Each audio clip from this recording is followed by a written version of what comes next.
नमो अर्हन्ताणं नमो सिद्धाणं नमो आयर्याणं नमो वच्छायाणं नमो लोये सवसाहूरम् ऐसो पंच नमोकारो सर्वपावपनाशनो मङ्गलानं च सर्वेशं परमं हवै मङ्गलम् परमं हवै मङ्गलम्।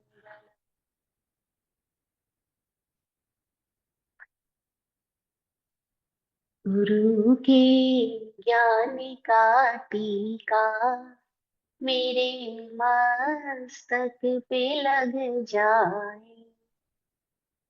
गुरु के ज्ञान का टीका मेरे मस्तक पे लग जाए। मैं ना सोचूं ना कुछ समझूं, मैं ना सोचूं ना कुछ समझूं, गुरु जिन्हन में बस जाए। गुरु जिन्हन में बस जाए। चरम तीर्थंकर समण भगवान महावीर स्वामी को भावमय वंदन नमन।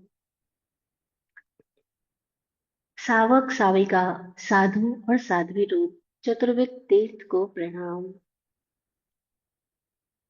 इस श्लोक में उपस्थित प्रत्यक्ष अप्रत्यक्ष रूप से सहयोगी षट जीव निकायों के लिए सदैव आभार, आभार, आभार।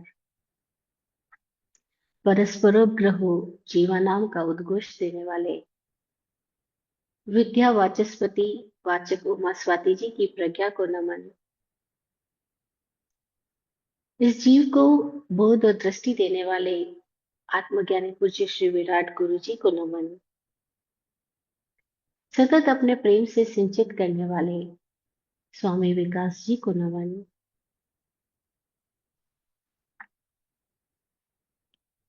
ओम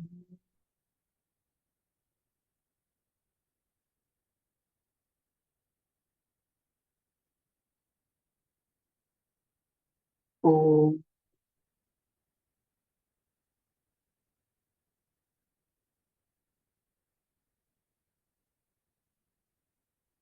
ओम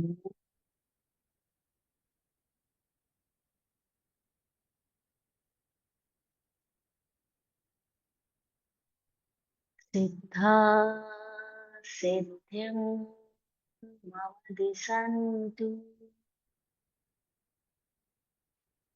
सिद्धा सिद्धिं मम दिशन्तु, सिद्धा सिद्धिं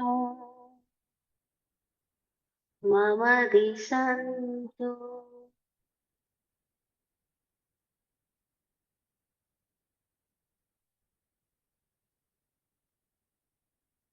जय हो।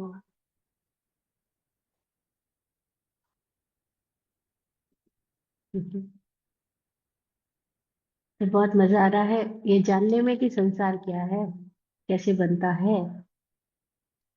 संसार और कुछ नहीं, हमारे विभावों का वरदान है।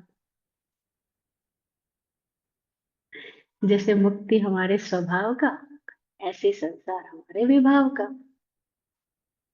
और इस मजेदार बात को भी जान ले कि संसार का जनक, संसार को चलाने वाला, संसार को पैदा करने वाला कौन है।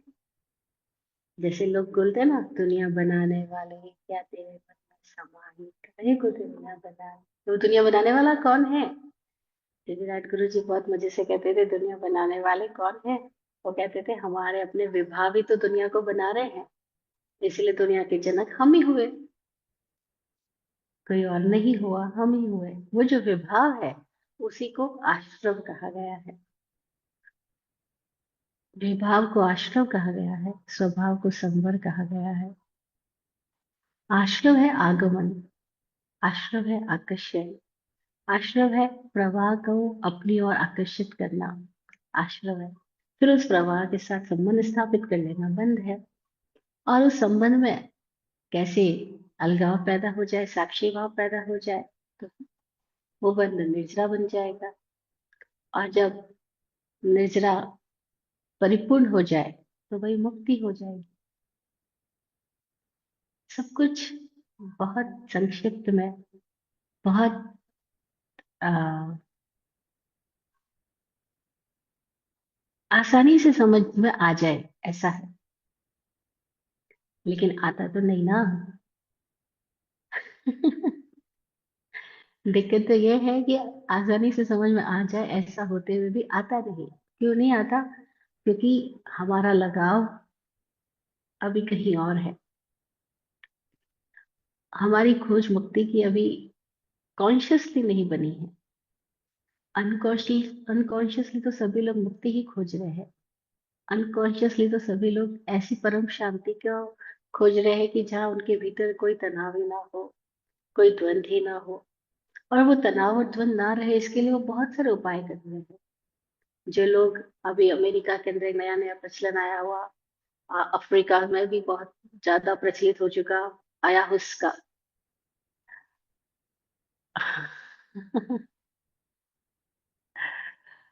हाँ, वो आया हुस्का ले क्यों रहे हैं?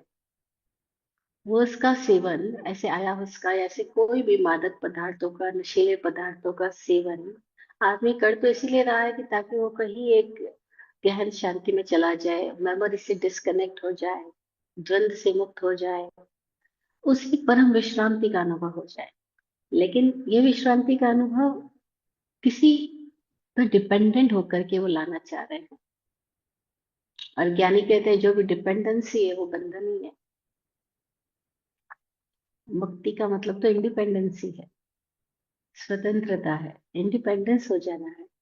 तो ये तो सब डिपेंडेंसी है कि हम कुछ ऐसा खा लें, हम कहीं ऐसे मनोरंजन में मदमस्त हो जाए, 3 घंटे की मूवी में खुद को भुला लें। तो आत्मविस्मरण करके हम लोग क्या चाहते हैं? एक शांति, एक गहन शांति। लेकिन वो शांति टेम्परेरी आती है, डिपेंडेंट से आती है, डिपेंडेंसी से आती है। और इसीलिए अपने साथ अपना अपोजिट पोल भी लेकर ही आती है, उसमें दुख द्वंद छिपा ही रहता है। जैसे ही उसका प्रभाव खत्म होगा नशीले पदार्थों का, आदमी वापस वही बेचैनियों को अपने भीतर पाएगा जो पहले थी, बल्कि कई गुना ज्यादा होकर के पाएगा। क्योंकि इतनी देर वो और अचेतन रह करके उसने और न जाने कितने तरह की भीतरी परतों में दबी हुई ऐसी वृत्तियों को और ज्यादा मजबूती देती है। इसीलिए वो और परेशान होएगा। तो ज्ञानी लोगों ने इसीलिए नशीले पदार्थों से आदमी को सावधान रहने को बोला। क्यों सावधान रहने को बोला? क्योंकि बड़ी मुश्किल से तो तुमने थोड़ा होश पाया, बड़ी मुश्किल से तो तुम प्रकृति से विकसित होते होते कहाँ पृथ्वी, पानी, अग्नि, वायु, वनस्पति, कृष्ण, वेंद्रिय, तेन्द्रिय, चतुरेंद्रिय, कितनी सारी अवस्थाओं से गुजरने गुजरने के बाद अब हमारे पास एक सचेतन अवस्था आई है जहाँ हमारे पास मन है। हम संगी कहला रहे हैं, संज्ञावान कहला रहे हैं। संगीन समनस्क हमने पहले पढ़कर आए हैं। तो इतनी मुश्किल से तो हमें संज्ञा मिली, मन मिला, और अब जो स्थिति मिली उससे वापस पीछे लौटने का प्रयास क्यों करना? अब जो स्थिति आई है उसे तो कैसे हम आगे बढ़ जाए, हमें वो समझना है। हमें पीछे नहीं लौटता है। तो नशीले पदार्थ हमको पीछे की दिशा में धकेल देते हैं, हम जहां से आए वापस उसी दिशा में ले जाते हैं। हम वापस मूर्छित हो जाना चाहते हैं। लेकिन ज्ञानी कहते हैं मूर्छा में से तो बाहर आना है। क्योंकि जब तक मूर्छित है तब तक तो हम सब आश्रम के शिकार होंगे ही होंगे, बंध में पड़ेंगे ही पड़ेंगे, अपनी मुक्ति से दूर रहेंगे ही रहेंगे। तो क्यों ना हम सजग सचेत होकर के जिंदगी को जीने लगे। तो लास्ट सेशन में हमने जाना था, इस आश्रम के 39 वेदों की व्याख्या हमने शुरू की थी। जो 4th सूत्र, जो 5th सूत्र था, वो फिफ्थ सूत्र था। आ, सूत्र था अवृत, कषाय, इंद्रिय, क्रिया, पंच चतु, पंच पंचविंशति, भेदा, पूर्वस्य वेदा। पूर्वस्य वेदा मतलब सांप्रदायिक आश्रम के ये 39 भेद है। अवृत 5 प्रकार का, कषाय 4 प्रकार का, इंद्रियां 5 प्रकार की, अवृत, कषाय, इंद्रिय और क्रिया 25 प्रकार की। इस तरह से ये 39 भेद हमने जाने थे जो सांप्रदायिक आश्रम के है। सांप्रदायिक आश्रम का मतलब है जिसमें कषाय मौजूद है, जो अज्ञानी अवस्था है उसमें जो आश्रम हो रहा है, उसमें जो लगातार हम आ, मूर्छा के साथ ही संबंध स्थापित किए हुए हैं, या यूं कह दो कि अभी भी हम विभावों को पैदा कर रहे हैं और विभावों के प्रवाह में खुद को मर्ज करते जा रहे हैं। ये संसार बड़ा अद्भुत है। क्यों अद्भुत है? इसलिए अद्भुत है कि यहाँ प्रत्येक जीव प्रत्येक क्षण में स्वतंत्र भी है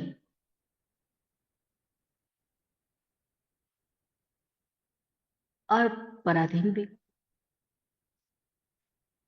पराधीन है परिस्थितियों के अनुरूप, लेकिन स्वाधीन है अपनी भाव शक्ति के अनुरूप।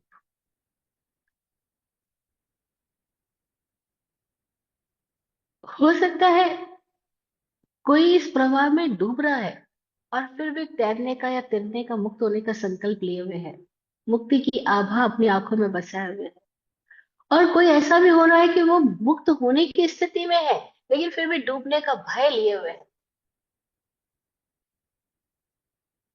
है तो वो नौका में बैठा हुआ एक कुशल नाविक के साथ है, नौका चल रही है, सब कुछ अच्छा है, लेकिन उसके भीतर डूबने का भय बना हुआ है। तो कोई तिरता हुआ भी डूबने के भय की वजह से डूब रहा है, कोई डूबता हुआ भी मुक्त होने की संकल्प के वजह से मुक्त हो रहा है। कितना अद्भुत है ये संसार।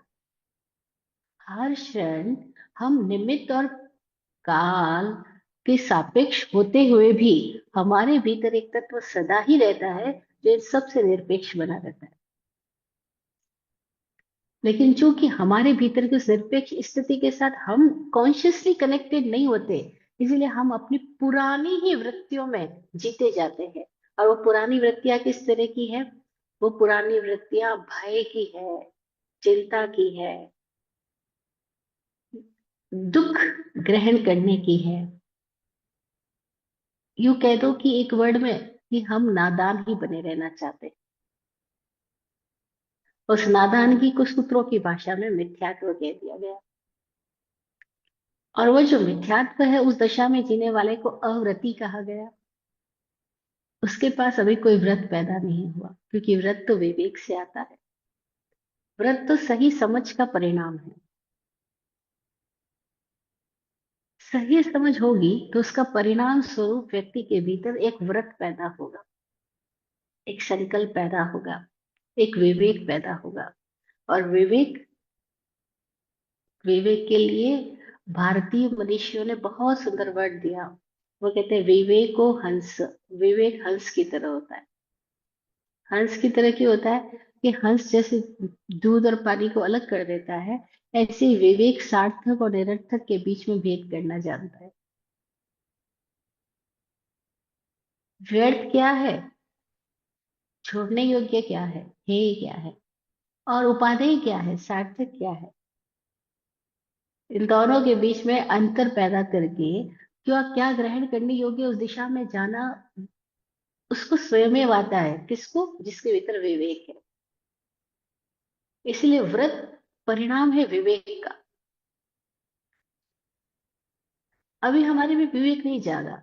अभी हमें अपने जीवन की प्रवाह की समझ पैदा नहीं हुई। अभी हमें करणीय अकरणीय की समझ पैदा नहीं हुई। अभी हम किसी के प्रभाव में निर्णय ले रहे हैं, प्रभाव में बह रहे हैं, तो उसको ज्ञानियों ने व्रत नहीं कहा। जैसे बचपन में हमने बहुत तरह तरह के प्रभावों में आकर के बहुत तरह के व्रत ग्रहण कर लिए। एक बार की बात है, हम छोटे थे, महाराज साहब लोगों के पास पढ़ने के लिए जाते थे, हमारे घर में से सारे लोग, हम सारी बहनें वगैरह। तो महाराज साहब ने नियम दिलाया कि आज शक्कर नहीं खाना। हमने कहा ठीक है, शक्कर नहीं खाएंगे। घर आए, मम्मी ने तो मिठाई बना के रखी थी तुरंत। बेसन के लड्डू बनाए हुए थे, तो हमने तो आते ही बेसन के लड्डू खा लिए। फिर थोड़ी देर के बाद में ख्याल आया, मम्मी को बोला, महाराज साहब ने कहा था शक्कर मत खाना। तो मम्मी बोली फिर तुम्हें ध्यान रखना चाहिए था, बेसन के लड्डू में तो शक्कर होती, क्यों खाए? हमने कहा हमने तो लड्डू खाए, शक्कर का खाए।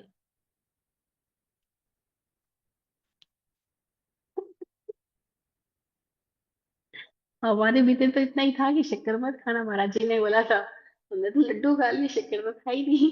लेकिन अब उस समय की ज्यादा नहीं, क्योंकि बचपना था ना, समझ इतनी तो थी नहीं कि उस शक्कर का बना क्या, तो शक्कर के बने हुए कहाँ कहाँ किस किस पदार्थ में शक्कर जा सकती है, इतना ध्यान रखा जाए। वो तो महाराज जी ने मना किया, तो हम व्रत ले आए। तो ऐसे हम कितने सारे व्रत ले लेते हैं। अब मेरी एक कजन थी, उसको महाराज जी ने व्रत दिया कि हर दिन सामायिक करना। एक हफ्ता बाद वो वापस गई महाराज जी के पास, तो महाराज जी ने पूछा सामायिक कर रही है रोज?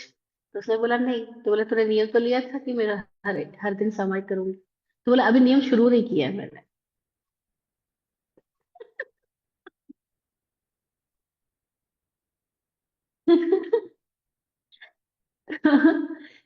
तो जब तक अज्ञान दशा है भीतर में, भीतर का विवेक नहीं जगा है, तब तक ये जो सो कॉल्ड पचकांड लिए जाते हैं ना, उसको पचकांड नहीं कहा।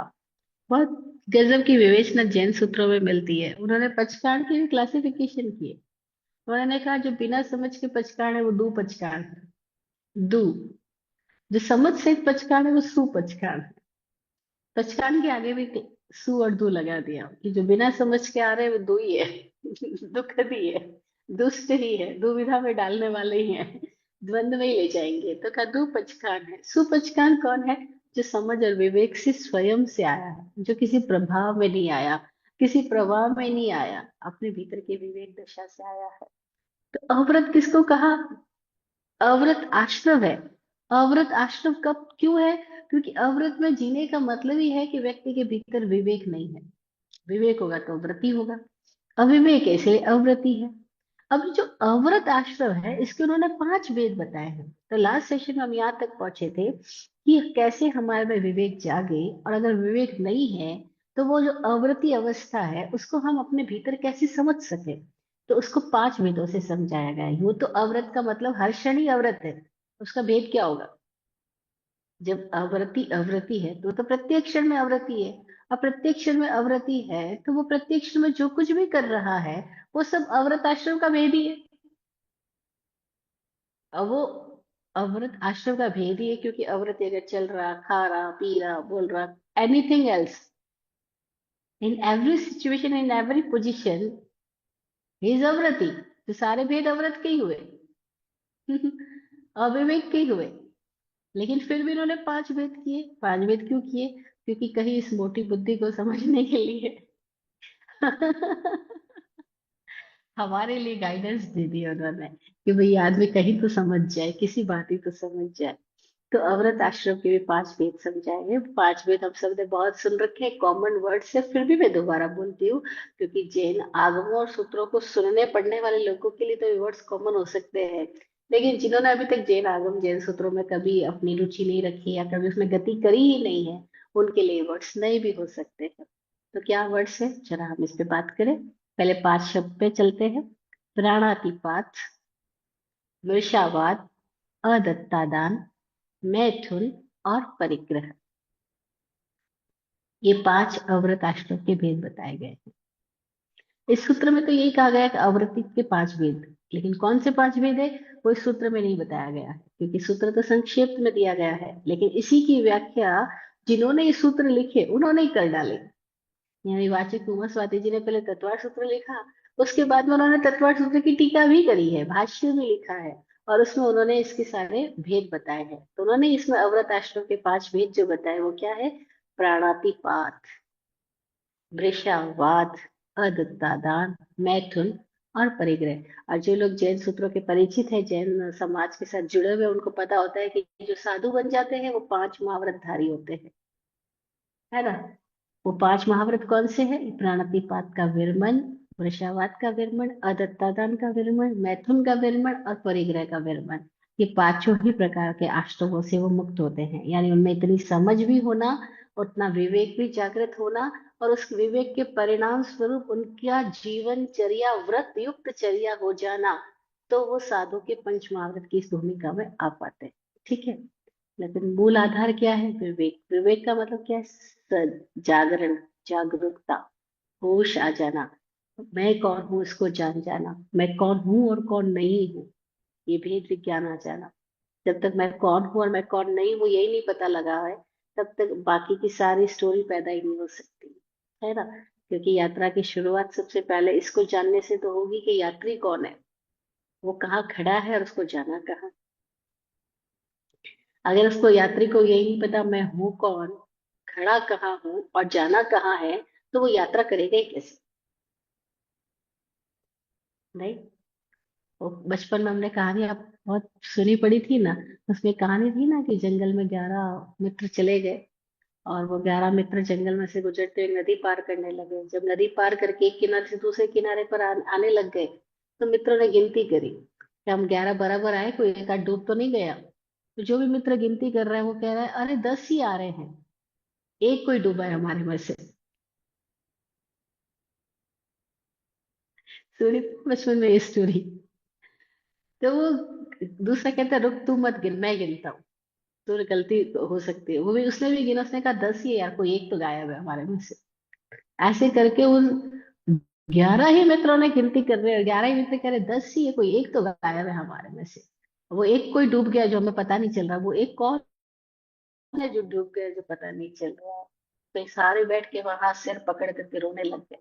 तो दूसरा कोई यात्री वहां से गुजर रहा था, उसने पूछा तुम सब रो क्यों रहे हो, क्या हुआ तुम्हारे साथ में? तो उन्होंने बताया कि हमारे हम 11 मित्र आ रहे थे, नदी क्रॉस कर रहे थे, और एक कोई हमारे में से डूब गया है। बोले क्यों, क्यों डूब गया एक? कि हमने गिनती करी 10 ही आ रहे हैं। तो वो जोर जोर से हंसने लगा, वो कि तुम 11 तो हो। अब वापस गिनती करी उसने, देखो गिन करके बताया सबको, देखो तुम 11 हो। बोले हाँ 11 है, तो हमारे को 10 कैसे आ रहे थे? कि तुमने बाकी सबको गिना, खुद को गिना नहीं। 10 क्यों आ रहे थे? तुम सबको तो गिन रहे थे, खुद को तो छोड़ ही रहे थे, इसीलिए तुम 10 आ रहे थे। हर आदमी 10 ही गिन रहा है, 11वां गिन ही रहा है, क्योंकि वो खुद को तो छोड़ रहा है। और हम भी पूरी जिंदगी ऐसा ही करते हैं। हम बाकी 10 की गिनती कर रहे हैं, बाकी सब चीजों की गिनती कर रहे हैं, सब चीजों को जान रहे हैं, लेकिन वो जो खुद है उसको तो हमने जाना ही नहीं, उसको हमने पकड़ा ही नहीं, उसको हमने गिना ही नहीं है। ना गिना है, ना गुना है, ना जाना है, ना परखा है, ना देखा है, ना जांचा है।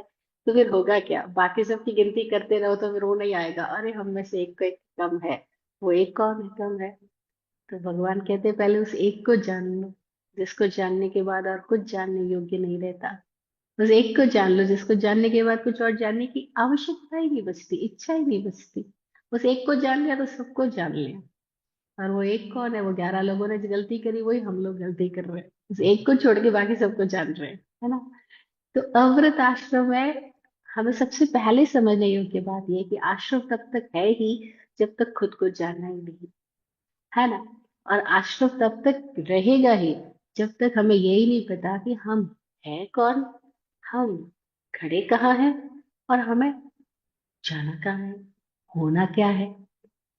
तो अभी तो हम चूंकि तत्वार सूत्र की बात कर रहे हैं, तो हम इस अपेक्षा से वर्णन कर रहे हैं। कभी अगर हमने आचारक सूत्र पढ़ा, तो आचारक सूत्र की यात्रा जब करेंगे तो हमें पता लगेगा कि वहां शुरुआत इस बात से की जा रही है कि हम ये जान ले कि हम आए कहाँ से।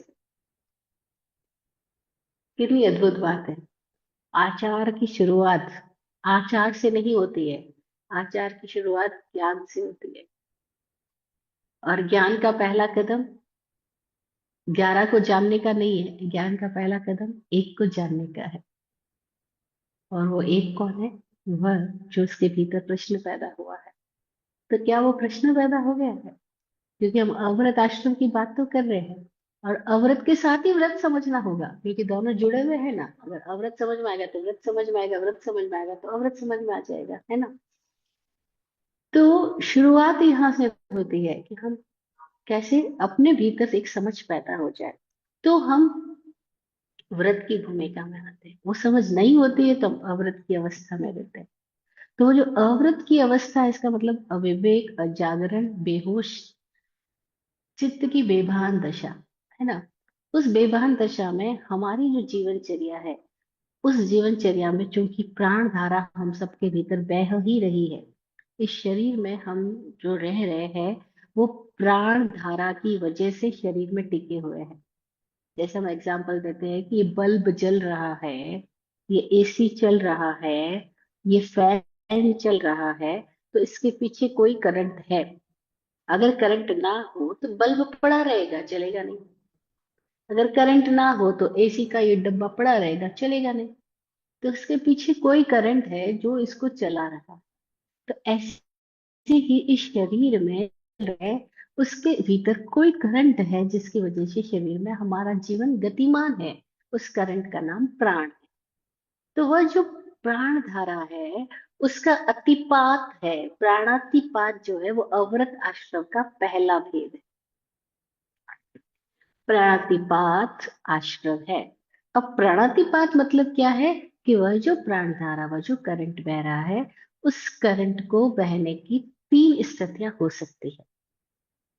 क्योंकि जब अतिपात शब्द दिया, प्राण अतिपात, तो अतिपात का मतलब है कि अतिपात है तो कोई ऐसा भी हो सकता है जो सहज पात हो, और कोई ऐसा भी हो सकता है जो पात ही ना हो, पतन ही ना हो, ऊर्ध्वगमन हो। हाँ हाँ, हो तो सकता है। तो तीन दशाएं हो गई प्राण प्राण के साथ में। क्या तीन दशाएं हुई?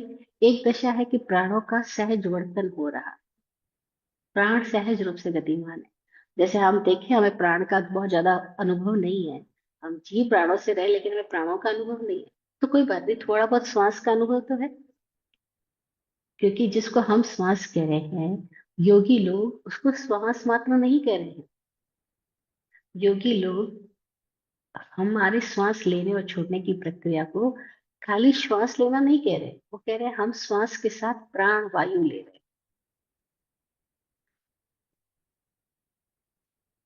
और श्वास छोड़ने के साथ प्राण वायु छोड़ रहे हैं, है ना? तो वो जो प्राण वायु ले रहे हैं उसमें वायु शब्द तो समझ में आ रहा है, क्योंकि वायु यानी श्वास हो गया। लेकिन प्राण हमें समझ में नहीं आ रहा। और प्राण ऐसा है कि वो वायु के चम्मच में सवार भोजन की तरह प्राण हमारे भीतर जा रहा है। जैसे चम्मच से भोजन लिया तो भोजन तो गया, चम्मच वापस बाहर आ गया। ऐसे ही हमने प्राण वायु में क्या किया, वायु रूपी भोजन चम्मच में प्राण रूपी भोजन हमारे शरीर में प्रविष्ट हुए, और तभी ये शरीर संचालित है और ये वापस चम्मच को बाहर डाल देता है, वायु बाहर चली जाती है। तो श्वास का तो हमें थोड़ा बहुत आइडिया है, क्योंकि चम्मच तो हमें दिखाई दे रहा है, लेकिन वो जो प्राण जा रहा है वो हमें दिखाई नहीं पड़ रहा है। तो प्राणों का एक तो सहज वर्तन है। सहज वर्तन कैसे समझेंगे? हम जिस तल पे खड़े हैं उसी तल की समझ की बात कर रहे हैं। इसके अगले तल पर अगर हम जाएंगे तो इस सूत्र की व्याख्या और सूक्ष्म रूप में हमें खुद को ही समझ में आ सकती है ना? लेकिन अभी मैं जहाँ खड़े वहां पे बात कर रही हूँ कि हम चूंकि श्वास को समझ सकते हैं, तो कभी कभी ऐसा होता है कि हमारी श्वास एकदम सहज होती है। अनुभव करो, कभी कभी ऐसा होता है सब काम कर रहे हो, श्वास भी उसके साथ संतुलित रूप से काम कर रही है। तो वो प्राणों का सहज वर्तन है। जब हमें भीतर में बाहर में हमारे श्वासों की लयबद्धता में कोई अंतराल नहीं है, कोई कष्ट नहीं है, कोई पीड़ा नहीं, कोई बेचैनी नहीं, कोई व्यथा नहीं है, तो हमारे प्राणों का सहज वर्तन हो रहा है। तो हम सहजता से उठते चलते बैठते कार्य करते सब कुछ सहजता से अपने प्राण धारा का प्रयोग हो रहा है। ठीक है, इस समय हमें कुछ ज्यादा समझ नहीं आएगा। क्यों नहीं समझ आएगा? क्योंकि हमारे भीतर कोई व्यथा नहीं है, कोई बेचैनी नहीं है। तो एक सहजता से हमारे बहुत सारे कार्य होते ही है, बहुत लोगों के होते हैं, है ना? उनके भीतर बाहर एक कहीं एक लयबद्धता, एक समस्वरता आ जाती है, तो प्राणों की हारमोनी मजेदार बनी रहती है। लेकिन ऐसा हर वक्त नहीं होता। जैसे ही कोई नेगेटिव थॉट आता है, जैसे ही कोई अटैक आता है। अब अटैक कैसा आ सकता है? सुबह सुबह पति बैठा हुआ कह रहा है, यार मैं इस दुनिया में क्यों हूँ, कहाँ से आया, कहाँ जाना है, क्या करना है। वो ऐसे बैठा बैठा अपने आप में बोला जा रहा है। एक तरह से तो बड़बड़ी कर रहा है अकेला बैठा हुआ। इतने में उसकी वाइफ आती है और वो सारी बातें सुन लेती है। वो बोलती है, तुम इस दुनिया में मेरे लिए आए हो, बहुत सारे घर के काम करने के बाहर पड़े हैं, चलो यहाँ से, और तुम्हें ऑफिस भी जाना है, तो क्यों आए समझ में आ गया, और कहाँ जाना और क्या करना समझ में आ गया, चलो उठो जल्दी से। अबे भटक आया ना। ऐसे कितने सारे अटैक आ जाते हैं, एकदम से कॉल आता है और अटैक आ जाता है। कॉल आया और पता लगा तुम्हारे शेयर्स जो वहां पे खरीदे थे तुमने, उसमें ये भाव आ गया है। अरे यार, आ गया अटैक। जो प्रॉपर्टी ली थी उसका डील फाइनल नहीं हुआ था, यहाँ पे तुम्हारा लॉस हो गया, ये अटैक आ गया। अब बैठे बैठे ऐसे कितने सारे विचार, शब्द, ध्वनियां, कंपन, स्पर्श, माहौल में अटैक आते रहते हैं। और वो जो जैसी अटैक्स आते हैं, वैसे ही क्या होता है, हमारी प्राण धारा क्या वैसी रहती है समस्वर? नहीं नहीं, हमारी प्राण धारा तुरंत डिस्टर्ब हो जाती है। डिस्टर्ब होते क्या हुआ, ये अतिपात हो गया और प्राणों का पतन शुरू हो गया। और वो पतन भी सहज पतन नहीं हो रहा है। एक तो हो रहा है कि प्राण सहज आए सहज गए, जैसे मैंने बोला श्वास आई श्वास गई, है ना। तो प्राणों का सहज हम उपयोग कर रहे हैं, प्राण ले भी रहे हैं, प्राण छोड़ भी रहे हैं। तो वो कंटिन्यू एक प्रोसेस चल रही है, वहां तक तो कोई फर्क नहीं पड़ रहा है। उसमें भी आश्रम तो है, लेकिन संप्रायिक तीव्रता नहीं लिए हुए है। लेकिन जैसे प्राणातिपात हुआ, वैसे ही आश्रम तो हुआ ही, आश्रम तो हो ही रहा है, लेकिन प्राणातिपात में वो ज्यादा हो गया। क्यों ज्यादा हो गया? क्योंकि हमारे भीतर इतने सारे छिद्र हो गए, जिन छिद्रों के द्वारा हम बाहर चले गए, हम आपे से बाहर हो गए, आउट ऑफ आर सेंसेस हो गए, और बाहर की चीजें हम पर हावी हो गई। दैट्स कॉल्ड आश्रम ना। कि हमारे भीतर ऐसे छेद छेद छेद छेद हो गए कि बाहर की चीजें हमारे में प्रवेश कर रही है, और हमारे भीतर का दुख, संताप, पीड़ा वो बाहर फैल रही है। तो ये इस तरह से आवागमन चालू है। ये आवागमन आश्रम है ना। आगमन भी है, निर्गमन भी है, आना भी है और जाना भी है। बाहर से अटैक्स आते हैं, और भीतर से दुख, क्लेश, पीड़ा, संताप, चिंता, नेगेटिविटी। अब कई लोग तो, जैसे पत्नी ने आके बोला, ए चलो उठो, काम पे लगो, ऑफिस जाना है, तुम यहाँ पे इसलिए आए हो कि घर वालों का पालन पोषण कर सको, एक्सवाइजेड कुछ भी। ये एक एग्जाम्पल है। तो किसी ने कुछ बोला, तो कोई लोग तो शांति से उठ के चले जाएंगे, और कोई लोग बड़बड़ करने लगेंगे, और कोई लोग बड़बड़ी नहीं करेंगे, उतनी सी बात के ऊपर आग बबूला हो जाएंगे, और कहेंगे पूछा था तुझे किसी ने? हर बार बीच में बोल पड़ती है, अपना आपको समझती क्या है? पत्नी बनकर आई है तो क्या मेरी मालकिन बन गई है? अब बात तो एक थी, लेकिन उस एक बात को वो एक ही नहीं छोड़ागा, वो सामने वाला पता नहीं किस लेवल पे जाकर के रिएक्ट करें, है ना। और उसके लेवल्स को अभी हम मेजर नहीं कर सकते, और सबके लेवल्स अलग अलग है। हम देखो ना, घर में बात एकदम छोटी सी होती है, और छोटी सी बात के ऊपर कितनी बड़ी बहस बन जाती है। और फिर वो बहस ही नहीं बनती है, वो अगला पिछला सब सामने ले आती है। वो पुरानी सारी बातें कनेक्ट करके ले आती है। तू तो ऐसी होगी क्योंकि तेरी माँ भी ऐसी थी। लो, अब कहाँ से कहाँ बात पहुंच गई। तूने मेरी माँ के बारे में बोल दिया, तो तुम्हारी माँ कैसी थी, बस स्टोरी, ना महाभारत शुरू हो जाती है। तो ये अवरत आश्रम है, प्राणातिपात जो है, वो कैसे होता जाता है? तो इसका हम विराट गुरु जी ने तीन भेद बताए, तीन स्टेप्स, तीन प्रकार बताए। उन तीन भेदों से भी हम प्राणातिपात की प्रक्रिया को समझ सकते हैं। तो मैं वो तीन भेद यहाँ रखूंगी, ताकि हमारे को अपने आप को अंडरस्टैंड करने में बहुत मदद मिल सके, है ना। ये सारी बातें हम कर इसीलिए रहे क्योंकि हम खुद को जान सके, खुद की परिस्थिति में जागरूक हो सके, और अपने विवेक को जगाते हुए अपनी जिंदगी को कैसे प्रेम, कृतज्ञता और होश के साथ में जी सके, इसके लिए भी सारी बातें कर रहे हैं। तो विराट पूज्य विराट गुरु जी ने प्राणातिपात के तीन प्रकार बताए, कि तीन प्रकार से हम लोग प्राणातिपात करते रहते हैं। उसमें पहला प्रकार बताया उन्होंने, अनावश्यक करण रूप प्राणातिपात। अनावश्यक करना प्राणातिपात का पहला वेद है। और अनावश्यक करना समझ आ गया ना। अभी हम अनावश्यक कैसे कूद पड़ते हैं किसी भी बात में, घटना कहीं और हो रही है। सपोज आपका फ्रेंड आया और वो अपने दुख बताने लगा, है ना, अपनी पीड़ा आपके सामने बताने लगा।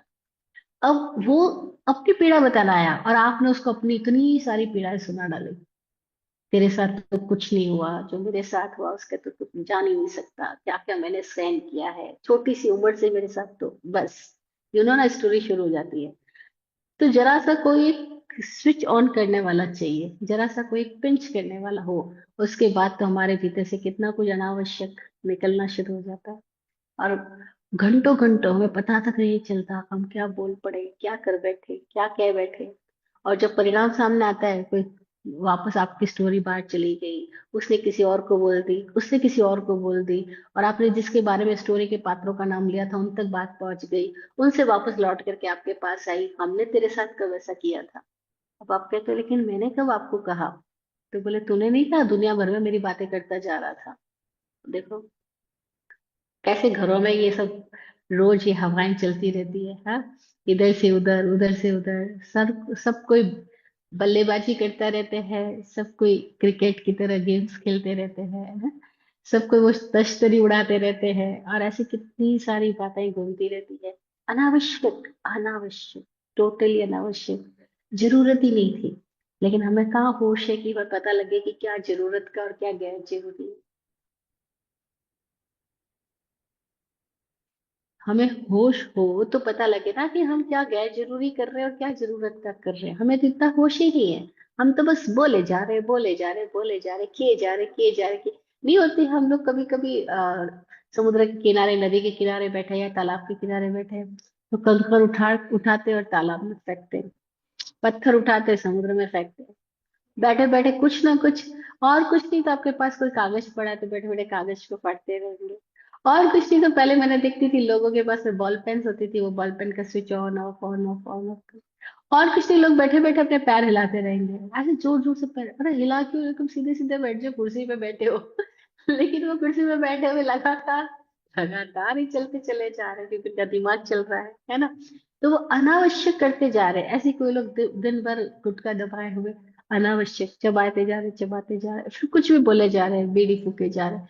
ऐसे कितने अनावश्यक कार्य है, अगर हम थोड़ा सा होश में आके देखें तो हमें पता लगेगा, हाँ, मैं सुबह से शाम जो करता हूँ उसमें आवश्यक कितना और अनावश्यक कितना है। तो अनावश्यक कर्ण रूप प्राणातिपात का, प्राणातिपात को समझने का एक फर्स्ट डायमेंशन है अनावश्यक करना। अब अनावश्यक करना, बोलना, खाना, पीना, चलना, सोना, उठना, बैठना, संभोग करना, एवरीथिंग अनावश्यक, वो सब कुछ प्राणातिपात है। कुछ भी हो सकता है इसके अंदर। कई लोग होते हैं और कुछ नहीं तो टाइम पास करने के लिए किसी को कॉल मिलाएंगे, कॉल मिला के बातें करना शुरू कर देंगे। कि क्यों भी क्यों कर रहे हो सब कुछ, अनावश्यक हो रहा है। लेकिन इसलिए कर रहे हैं क्योंकि बैठे खाली बैठे थे, तेरी याद आ गई इसलिए तुझे कॉल कर दिया, जब तुझे कॉल कर दिया तो फिर पंचायती शुरू होती बस। तो अनावश्यक करण प्राणातिपात, इसमें कि प्राणों का अतिपात हो रहा है, पता ही नहीं लग रहा हम अपने भीतर क्या क्या दुख, शोक, चिंता, बेचैनी, संताप, पीड़ा इकट्ठी किए जा रहे हैं, और इकट्ठे किए हुए मलबे को औरों पे फेंके जा रहे हैं। पहले खुद ने इकट्ठा किया, फिर वही हम दूसरों को देते चले जाते हैं।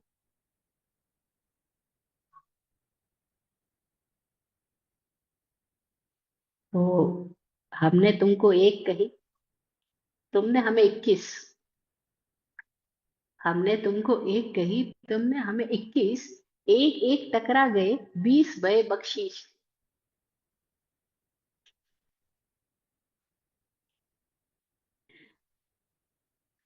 एक एक तो टकरा गए और 20 और बख्शीश में मिल गए। और ऐसे ही होता है जब दो लोग आपस में मिलते हैं तो वो एक कहना शुरू करता है, वो 21 कहना शुरू करता है। वो अपनी हाँकने लगता है, अपने बाप दादाओं की, हम अपने बाप दादाओं की हाँकना शुरू कर देते हैं, वो अपने गुरुओं की हाँकने लगता है, हम अपने गुरुओं की हाँकने लग जाते हैं, वो अपनी परंपरा की हाँकने लगता है, हम अपनी परंपरा की हाँकने लग जाते हैं। और बस व्यर्थ अनावश्यक कर्म को प्राणातिपात कहते थे। प्राणातिपात का दूसरा वेद है आवश्यक का दमन रूप प्राणातिपात। अब देखो, अनावश्यक करना जहाँ प्राणातिपात है, वहां आवश्यक का दमन कर देना, रिप्रेस कर देना, सप्रेस कर देना, आवश्यक को नहीं करना, जो एसेंशियल है लाइफ के लिए, उसको भी नहीं करना, वो भी प्राणातिपात है। अब वो कैसे। महाभारत हमने देखी है ना। गांधारी विवाह करके जब आई धृतराष्ट्र के पास में, अब धृतराष्ट्र इस बात से खुश हो रहा था कि कोई आंख वाली स्त्री मुझे मिलेगी तो मेरी आंखों की जगह वो मेरी आंखें बन जाएगी। लेकिन उसके भीतर क्या आया कि अगर मुझे बताए बिना एक अंधे के साथ मेरा विवाह हो रहा है तो मैं भी आंख में पट्टी बांध लेती हूँ। प्रतिशोध की ज्वाला में उसने क्या किया, देखने की क्षमता होते हुए अपने आंखों में पट्टी बांध ली, आवश्यक का दमन कर दिया। और ये दमन कब किस रूप में निकला वो हमें पता है आगे की स्टोरी में। ये तो एक स्टोरी है ना। केवल गांधारी के जीवन की नहीं है, हम अपनी जिंदगी में देखें, न जाने कहाँ कहाँ प्रतिशोध के बदले के लिए, कहाँ कहाँ प्रतिक्रिया स्वरूप हम अपने ही आवश्यक जिंदगी को खुद ही दमित करते चले जाते हैं। जैसे नहीं होता, आपने देखा घरों में लोग गुस्से में जब आते हैं तो खाना पीना छोड़ देते हैं। कई लोग हैं, जिस दिन गुस्सा आ गया उस दिन खाने की छुट्टी। कोई उल्टे भी है हमारे जैसे, गुस्सा आ गया तो भी यार मजे से खाना तो खाते हुए, खाना नहीं छोड़ सकते।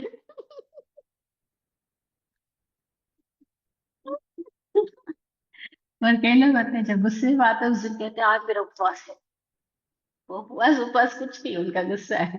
थोड़ी देर के बाद में गुस्सा ठीक हो जाएगा तो फाड़ना भी हो जाएगा, डांटना भी हो जाएगी। तो लेकिन गुस्से में आकर के कोई लोग खाना छोड़ देते हैं, कोई लोग दुकान पे जाना छोड़ देते हैं, कोई लोग अपनी स्पाउस के साथ बात करना छोड़ देते हैं, परिवार वालों के साथ एकदम मुंह फेर के जीने लग जाते हैं, नाराजगी मन ही मन इकट्ठी करना शुरू कर देते हैं। फिर उस नाराजगी को शो करने के लिए जो भी आवश्यक है उन सबका दमन करते जाएंगे, खुद ही छोड़ेंगे, खुद की आवश्यकताओं का खुद ही दमन करेंगे, खुद की जागरूकता से जिंदगी नहीं जिएंगे, खुद की प्रतिक्रिया में आकर के, नाराजगी में आकर के, गुस्से का संकल्प लेकर के आवश्यक का दमन करेंगे। और वो आवश्यक कितनी सारी चीजें हो सकती है, और उन आवश्यकताओं का हम दमन कर देते हैं गुस्से में आकर, है ना। तो वो आवश्यक का दमन करने में भी प्राणातिपात होता है, क्योंकि उसमें प्रसन्नता गायब हो जाती है। अगर हम प्राणातिपात को एकदम सिंपल, हम जैन नहीं है, हम प्राणातिपात को समझना चाहते हैं, एकदम सिंपल वर्ड में आप समझ सकते हो, जहां भी हमारी प्रसन्नता गई, जहां भी हमारा हल्का फुल्कापन गया, जहां भी हमारी मस्ती गई, समझना प्राणातिपात हुआ, हो ही रहा है, हर वक्त हो रहा है। क्योंकि हम हल्के फुल्के ही नहीं, हम प्रसन्न ही नहीं, हम तो भारी बने रहते हैं, दिमाग भारी, दिल भारी, पैर भारी, पेट भारी, न जाने। स्वामी जी के पास लोग आते हैं, बोलते स्वामी जी बहुत दिमाग भारी हो रहा है। स्वामी जी कहते बहुत अच्छा हुआ। बोले क्यों अच्छा हुआ? अरे इस उम्र में दिमाग ही भारी हो रहा है, पैर तो भारी नहीं हो रहे।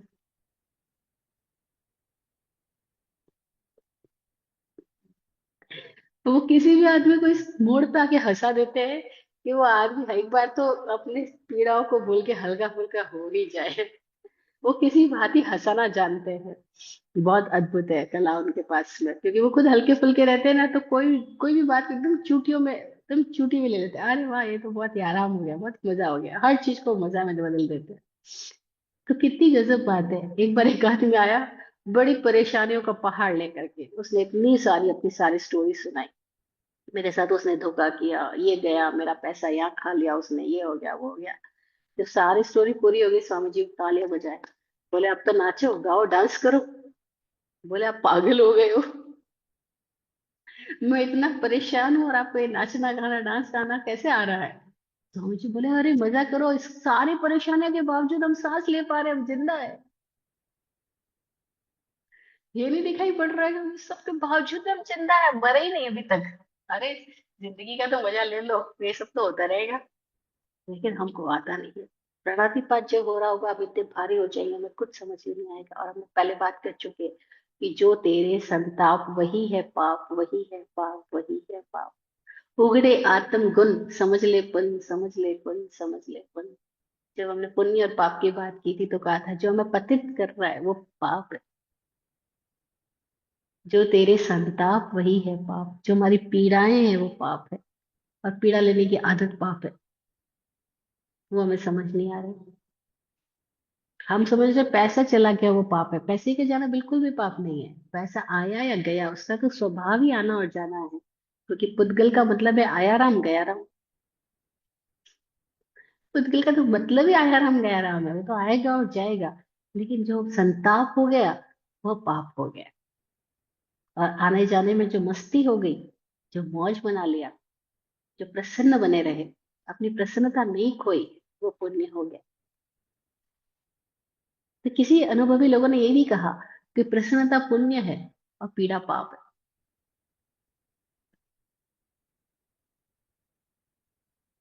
प्रसन्नता में जीना पुण्य है।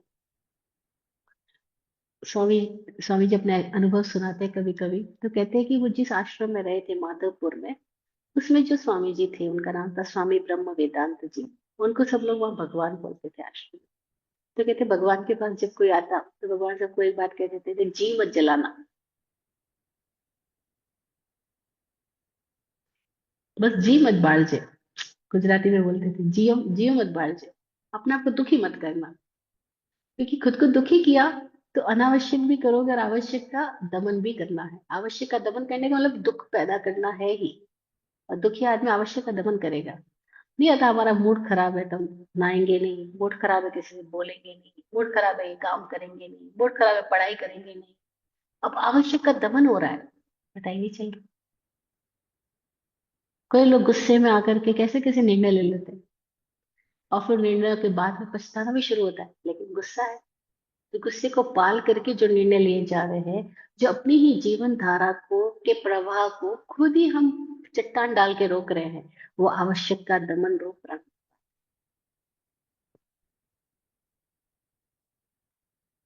तो स्वामी ब्रह्म वेदांत जी क्या करते थे, जीवन जलाना। और एक बात बड़ी मजेदार वो कहते थे सबको, वो सब जो भी आता जाता उनसे कहता था, स्वामी जी कुछ तो बोलो। जैसे अभी भी स्वामी जी के पास लोग आते बोलते कुछ तो बोलो। तो स्वामी ब्रह्म वेदांत जी जिनको सब भगवान कहते थे, बोलते अब कुछ तो बोलो। तो भगवान पता क्या कहते थे, वो सबको कहते थे, मौज लो, रोज लो, नहीं मिले तो खोज लो।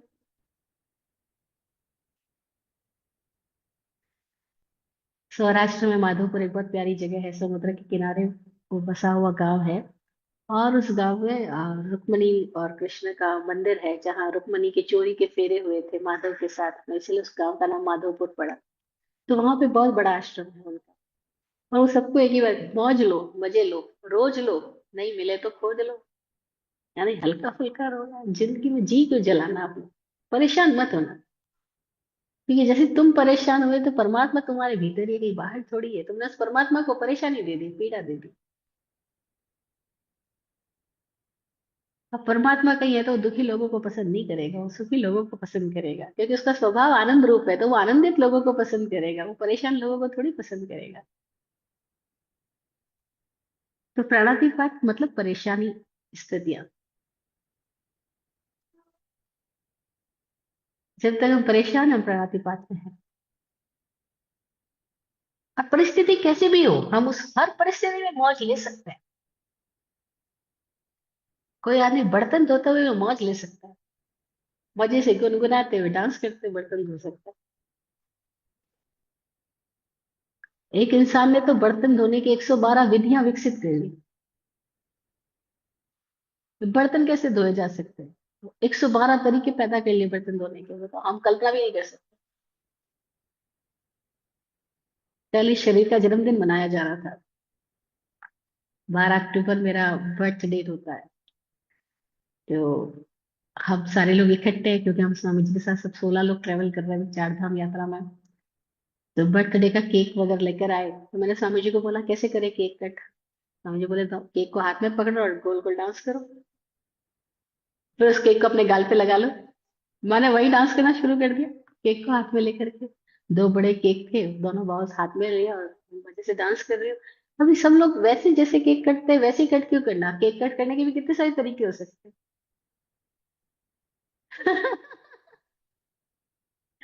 बर्तन धोने की 112 विधियां हो सकती है, कोई ऐसा भी पैदा कर सकता है। हाँ, हर चीज को मौज बनाया जा सकता है। आप तो फील करो कि आप नौकरी कर रहे हो, पर हम ही फील करते हैं, मैं जॉब में हूँ, मैं नौकरी में हूँ, मैं परेशान हूँ, कितने घंटे काम करना पड़ता है। अरे वो जो काम करना पड़ रहा है उसी काम को तुम मजा भी तो बना सकते हो। तो ना अनावश्यक करना होगा, ना आवश्यक का दमन होगा। और तीसरा पॉइंट प्रणतिपात का, सहज घटन में प्रमाद। जो सहज घटनाएं हो रही है उसमें जो हम प्रमादित हो रहे हैं, वो प्रणतिपात है। जैसे सहज श्वास आ रही है जा रही है, लेकिन हमें होश नहीं है, तो प्रमाद हो गया ना। जैसे सहज है, मैं खा रही हूँ, मैं पी रही हूँ, मैं सो रही हूँ, मैं जाग रही हूँ, मैं नहा रही हूँ, सब कुछ सहज है।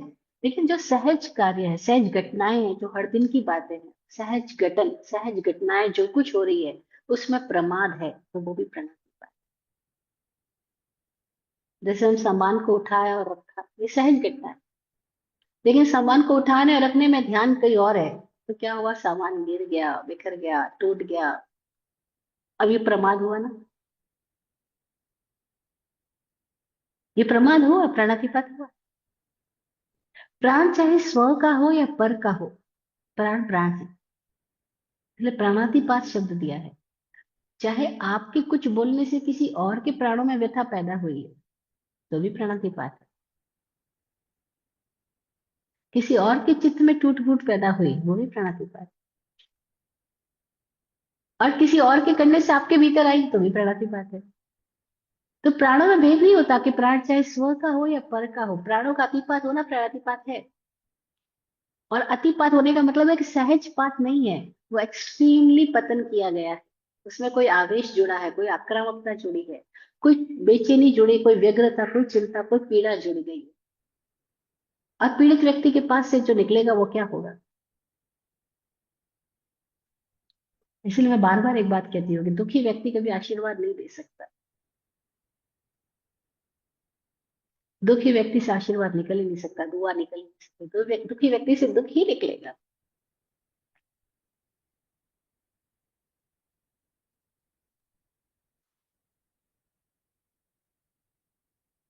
और हम सब क्यों दुखी, हमें दुख के फ्रेम में रहने की भी आदत पड़ गई है।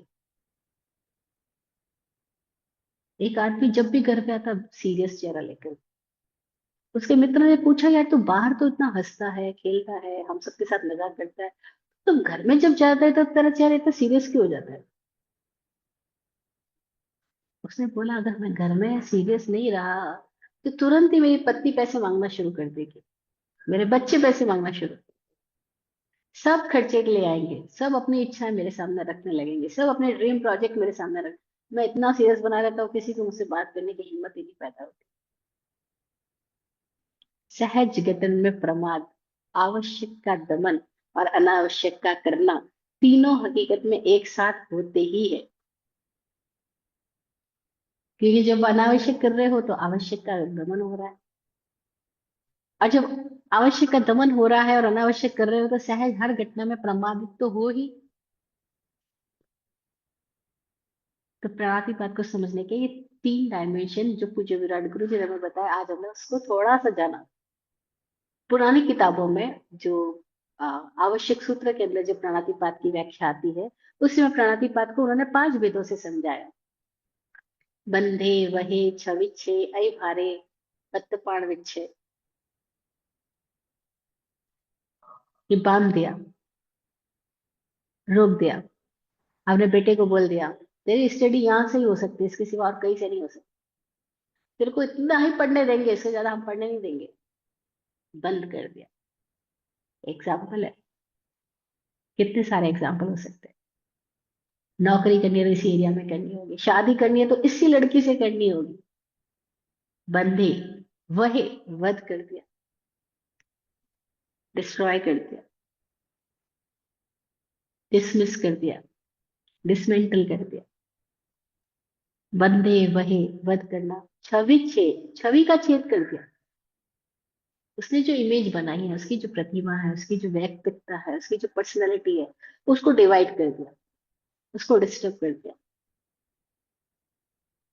उसको करप्ट कर दिया, छवि का छेद कर दिया।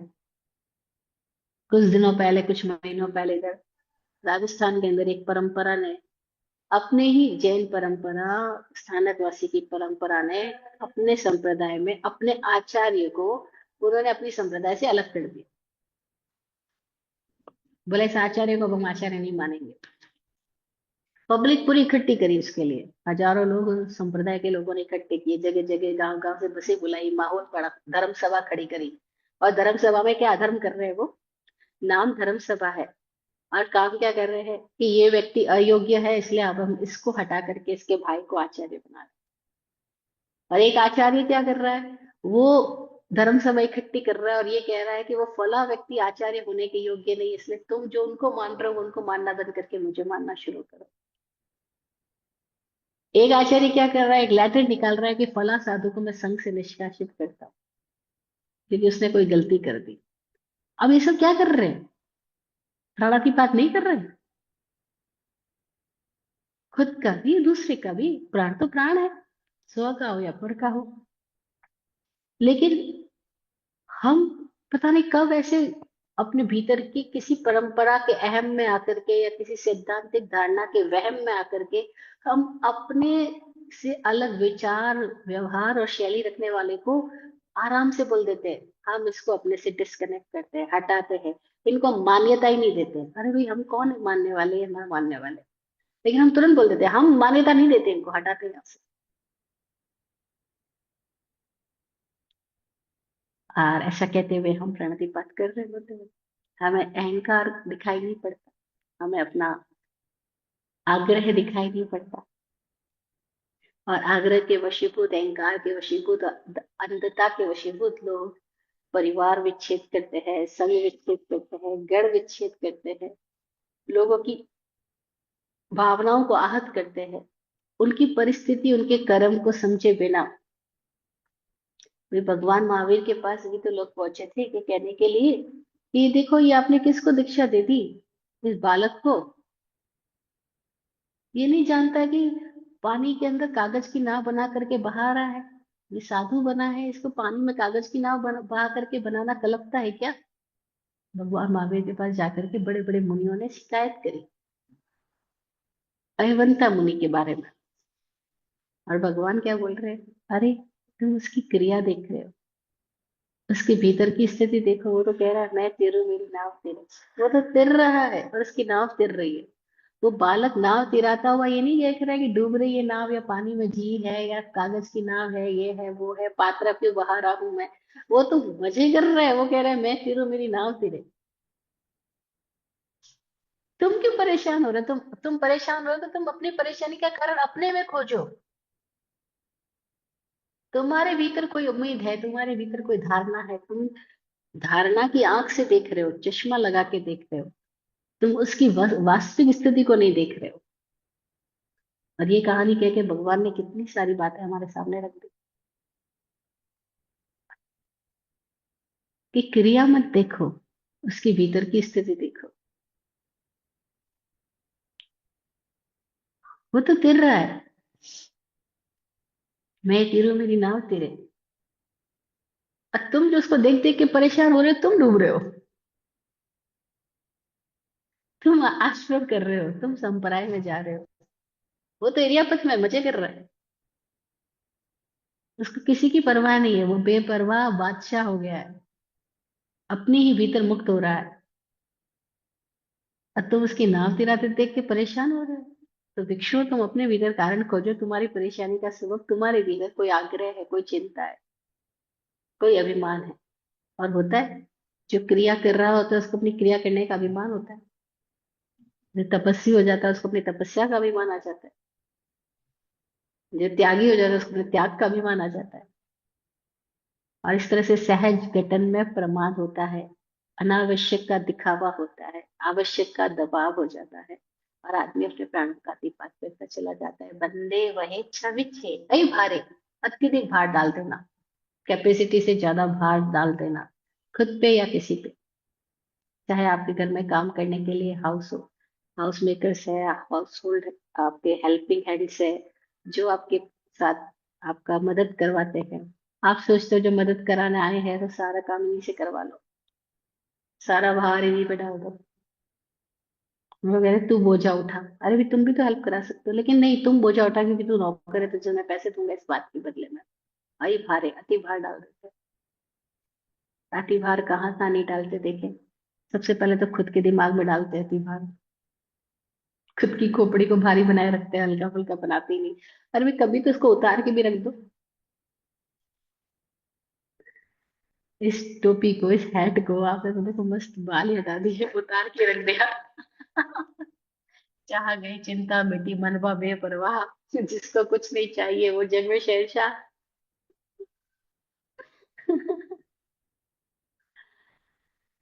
तो कैसे कैसे प्राणातिपात होता है, हम इसको समझ रहे हैं। बंध से, वध से, छविच्छेद से, अति भार से, और भक्तपात विच्छेद करने से।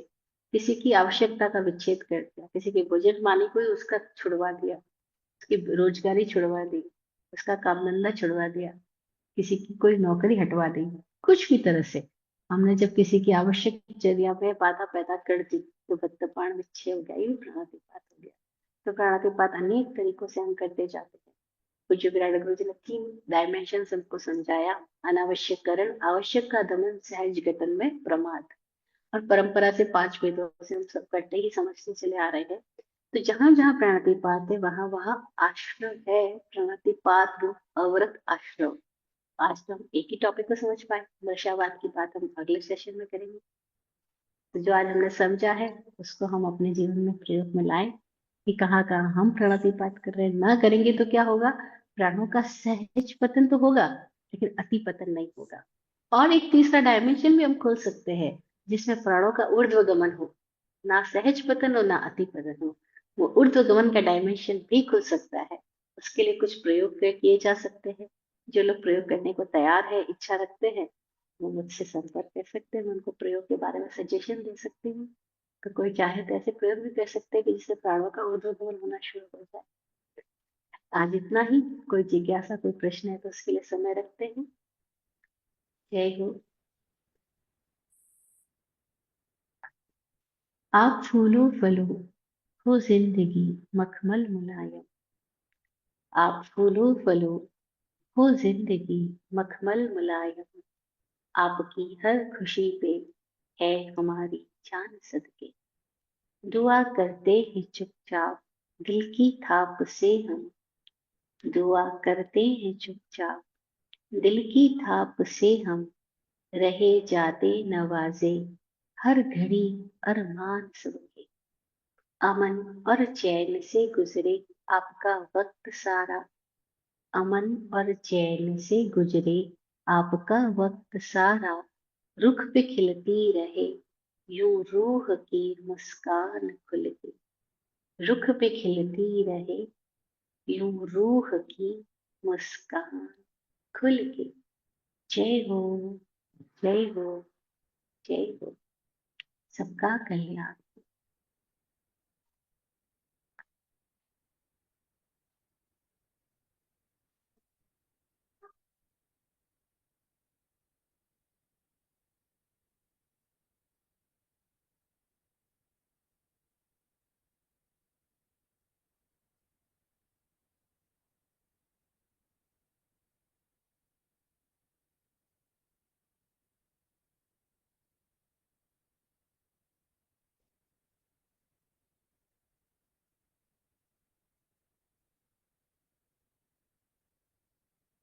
ओम शांति। ओम शांति।